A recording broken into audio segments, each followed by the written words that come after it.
Barang siapa yang dihendaki Allah memberikan karunia dan istimewa, diberikan pemahaman agama. Jadi memahami agama, memahami Al-Quran, dan memahami rahasia-rahasia daripada ibadah, salat, qiyamul lail dan yang lain-lainnya, ini semuanya di tangan Allah SWT. Oleh karena itu, kalau kita perhatiin, manusia walaupun namanya manusia, tapi dalam sisi ibadah sangat berbeda. Kenapa sangat berbeda? Karena kembali kepada perbedaan ikhlas, perbedaan khusyuk, perbedaan ilmu. Dan kita tidak bisa menghukumkan seorang menjadi salih karena banyak amalan salihnya, dan juga kita belum bisa menentukan orang jahat karena banyak berlaku jahatnya. Apalagi kalau orang itu sudah menghadapi kematian, sudah dipanggil oleh Allah Subhanahu Wa Taala, tidak boleh kita membahas kekurangannya, hanya kita bisa sebutkan kebaikannya. Kalau tidak mau menyebutkan kebaikannya, doakan saja. Karena bisa dengan satu amalan bisa membawa kita masuk surga, dan satu amalan bisa membawa kita masuk neraka. Dan sudah Rasulullah SAW menceritakan seorang wanita yang sudah dilaporkan kepada Rasulullah SAW, orang wanita itu salihah, ahli ibadah, qiyam lail, puasa, Quran, dah pernah tinggalin majlis ta'lim, ilmu. Tapi punya satu masalah, tidak menjaga lidahnya dan menyakiti tetangganya.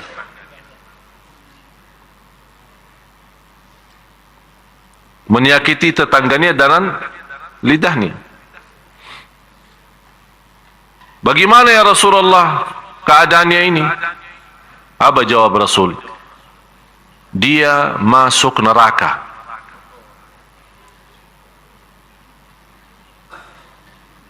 Padahal dia ahli ibadah. Bapak Ibu, kalau anda mendengar sebuah hadis ini, bisa menjadi ancaman berat bagi kita semua. Tapi jangan anda salah faham, kalau Rasul menyebutkan seorang masuk neraka bukan berarti kekal. Karena tetap kebaikan itu terhitung, karena Allah Maha Adil. Cuman cuba lihat sejauh mana buruknya ucapan lidah ini, yang bisa dengan ucapan biasa, atau kita menghitungkan biasa, tapi dengan ucapan satu bisa membawa kita masuk neraka 70 tahun. Ini baru satu kata. Ini bukan kata saya, kata Rasulullah.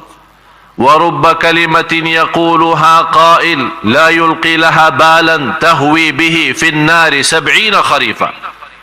Berumpamaan seorang yang mengucapkan satu kata tanpa disadari, dengan kata itu dia mendapatkan murka Allah, masuk neraka 70 tahun. Bagaimana kalau ribuan kata? Oleh karena itu, orang salih yang sudah menerti ini, dia sangat mengutamakan diam daripada bicara. Karena berbicara jelas-jelas ke neraka. Udah, kita sudah sama-sama belajar lebih baik mencegah daripada berobat.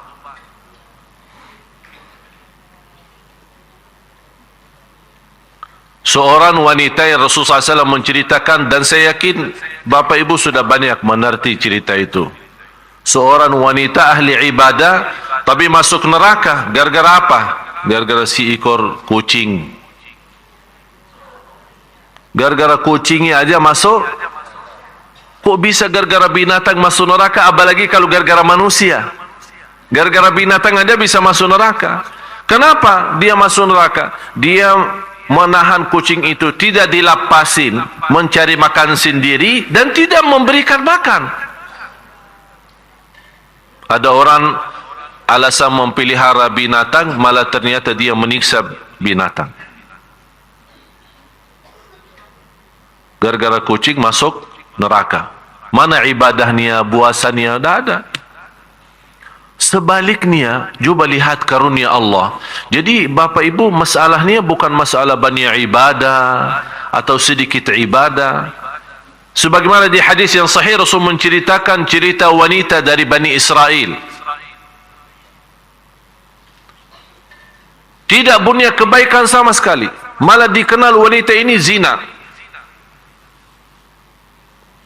Tak pernah punya kebaikan. Karena habis dia minum air, kemudian begitu dia turun dari subur air, dia bertemu dengan ekor anjing yang lagi keluari lidahnya, memberikan tanda haus. Kata wanita itu, oh kasihan anjing ini, dia merasakan haus sebagaimana saya tadi merasakan haus. Dia malah turun ke subur air kembali, ambil air, kemudian berikan. Allah lihat perbuatannya, kata Rasulullah, Allah ampuni segala dosanya dan masuk surga. Oleh karena itu, kalau masih ingat Bapak Ibu, berusaha menjaga amal salih rutin, bermacam amal salih tapi rutin, biarpun sederhana, karena kita tidak tahu di mana Allah sembunyikan ridha di dalam amal salih tersebut. Istri Harun al-Rashid. Harun al-Rashid seorang pemimpin khalifah, kaya raya, istrinya pun kaya raya. Dia membuat tabungan air atau apa di kota Makkah untuk jamaah haji. Jamaah haji. Juga berapa banyak yang harus disediain air minum, air apa semua untuk jamaah haji. Begitu beliau dalam cerita sejarah-sejarah, seorang anaknya pernah melihat mimpi sesudah ibunya meninggal. Melihat mimpi dan dia bertanya sama ibu, bagaimana ibu keadaanmu? Kata ibu, alhamdulillah Allah sudah ridha.